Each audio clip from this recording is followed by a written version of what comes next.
নমস্কার, কেমন আছেন সবাই? আশা করি সবাই ভালো আছেন, আর আমিও খুব ভালো আছি।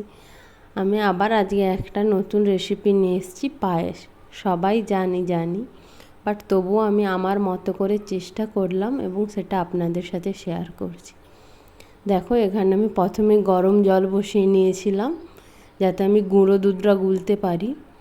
আমি এখানে 1 কিলোর মতো দুধ নিয়েছিলাম, 500 গুঁড়ো দুধ আর 500 গরুর দুধ।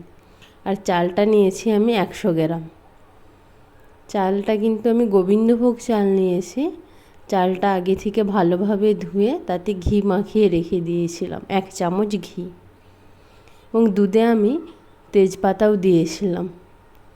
দুধটা যা ফুটেছে, আমি তাতে এবার ঘি মাখানো চালটাকে দিয়ে দিয়েছি।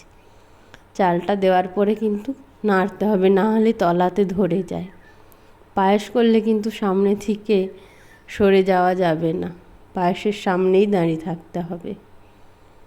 তোমাদের যদি ভিডিওটা ভালো লেগে থাকে অবশ্যই কিন্তু কমেন্ট করো আর শেয়ার করো, আর অবশ্যই লাইক করো। নেক্সট রেসিপি কী হবে তোমরা কিন্তু চাইলে অবশ্যই কমেন্ট করে জানাতে পারো, আমি সেটা অবশ্যই করার চেষ্টা করব। পায়েসটা প্রায় 95-এর মতো হয়ে গেলে সেদ্ধ, এতে আমি চিনিটাকে দিয়ে দেব। চালটা আর একটু বাকি, সেদ্ধ এখনো হয়নি।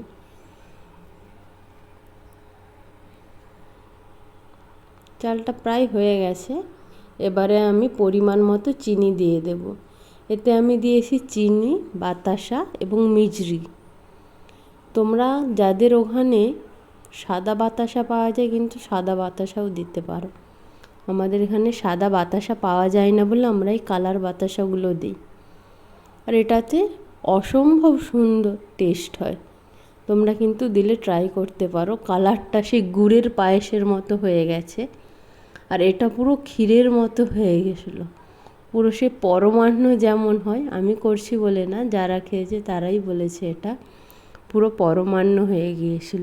আর অবশ্যই কিন্তু কাজু কিশমিশ দিতে ভুলো না। ভিডিওটা যদি ভালো লেগে থাকে অবশ্যই কমেন্ট করো, আর রেসিপি কি নেক্সট হবে সেটা অবশ্যই কমেন্ট করে জানাও।